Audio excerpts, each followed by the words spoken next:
ever since I can remember. We've always had one of those old vintage Parker Brothers Ouija boards sitting in our closet collecting dust. When I was a kid, I always wondered what it was. From the box, it seemed like a horrible board game. One day, I found out what a Ouija board really is, and immediately dug it out of the closet. I insisted on my brother trying it out with me, and eventually got him to play along. We put our hands on the planchette, and I began asking the typical questions like, "Is there anybody there? And can you answer me?" Other than my brother jokingly moving the planchette around to imitate an answer from some kind of entity, there was no real response. After getting bored, we put the game back in the box. I did a little research that night to find out how to make Ouija boards work.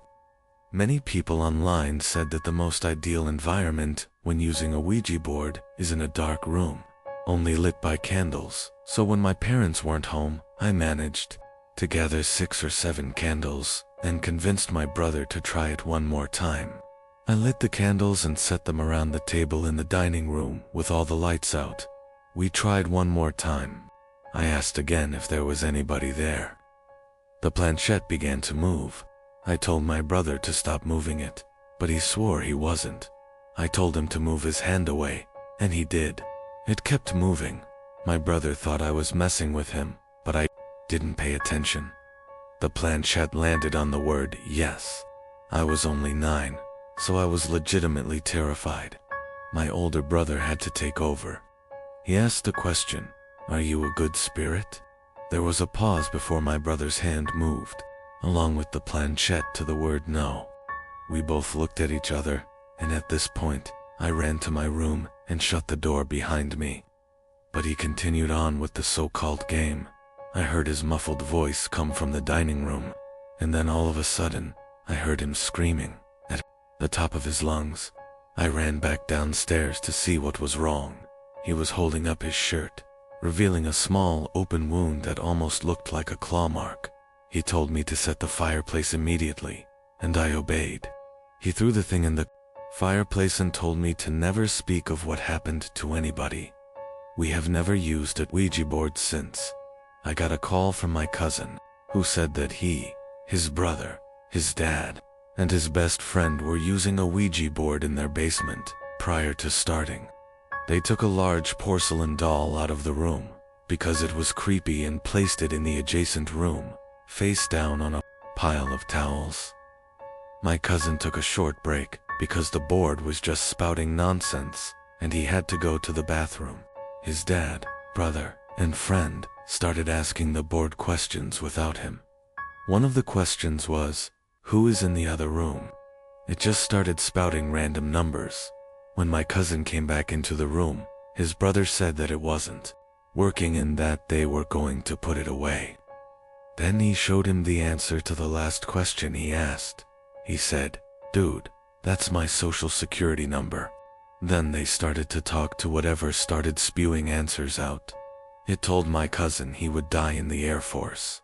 At this point, they told the entity they were communicating with to prove itself.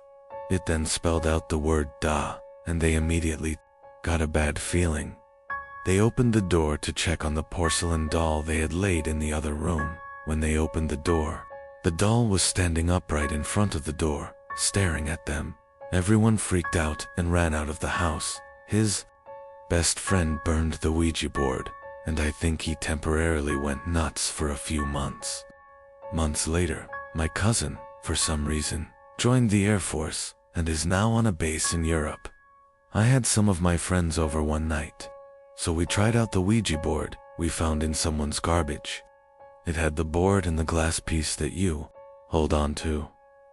The 4 of us held on to the piece and asked stupid questions, just messing around. At all times, one of us was moving around the glass piece just to try and fool the others. When one of my friends went to the bathroom and the other got bored, it was just me and one of my other friends still holding on to it. I asked the board when I would die. The piece started slowly moving to the letter T. I laughed, looking at my friend, thinking it was him, but he just told me that he thought it was me. The piece then moved to the letter O, then M dot, then back to O, then R, and then R, and then I realized that it was spelling out the word tomorrow. My friend let go of it, and it stopped moving. So I was convinced that it was him. But he swore left and right it wasn't him. But here's where it gets horrifying. The next day, while walking my dog to the preserve, my dog's collar suddenly snapped, and he was free from the leash. He darted into the road, and I immediately chased after him, only to hear the horn of an oncoming car blaring and getting louder. I dove as fast as I could out of the way, just barely grazing the car with my foot as it passed. But it didn't end there. Later that same day, while sitting under the ceiling fan in the kitchen on full blast, I got up to get something out of the fridge. Behind me, I heard a loud crashing sound as all the glass on the table shattered, and everything fell onto the floor. The fan had fallen off the ceiling, and I was inches away from being decapitated.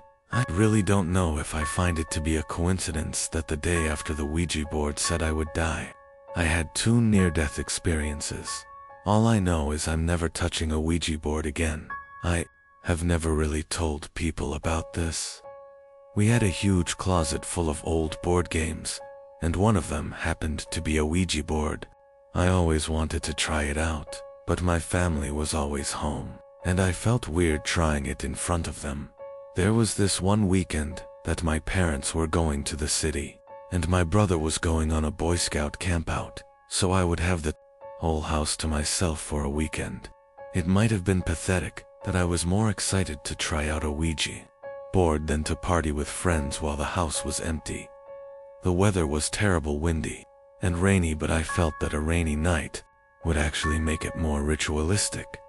Around midnight, I set up the board in my dining room and dimmed the lights. I asked a bunch of questions that generated no answers, so I eventually put the board away and went to bed. I woke up in the middle of the night to hear a creaking noise downstairs by the front door.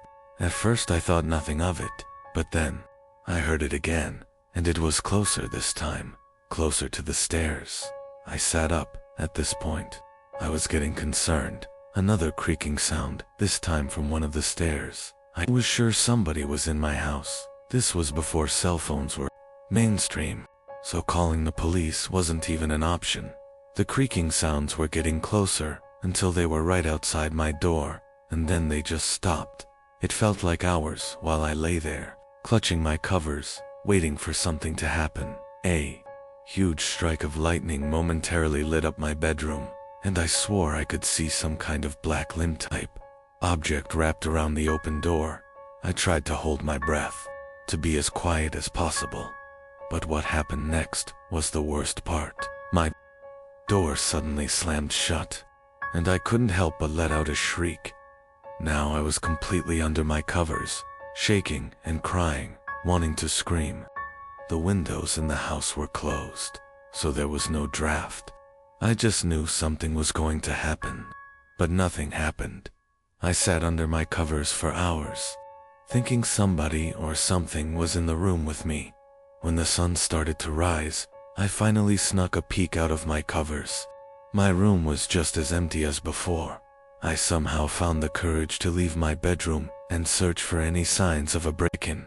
Everything looked normal, no broken windows or unlocked doors. I then spotted the Ouija board on the table again. I have always been kind of superstitious, so I immediately linked the happenings to the Ouija board. I chucked the damn thing in the outside trash can and brought it out front to the curb. Since then, nothing has happened, and I didn't tell anybody about it. You wouldn't understand unless you were in that kind of situation. Then you would agree that nobody would believe a word you say. Nobody really knows except for the people that read my story online. I know for a fact that those events were linked to the Ouija board. Music, I can tell you from personal experience that trying a Ouija board is a huge mistake. It was the summer of 2013. My friends had a vintage Ouija board that was allegedly worth a decent amount of money. My friend agreed to trade it with me for a video game that I never played, so I happily made the trade. I tried using it alone, but it proved to be just a scam. I didn't really expect it to work. I mainly got it just for the money to be made off of it. I threw this stupid thing on the floor of my living room and forgot about it. Everything was going normal until the next morning. I woke up and found that the 2 plants I had sitting on my coffee table had been knocked over, and the Ouija board was sitting on the table. I didn't remember putting it there, nor did I understand how the plants could have fallen over.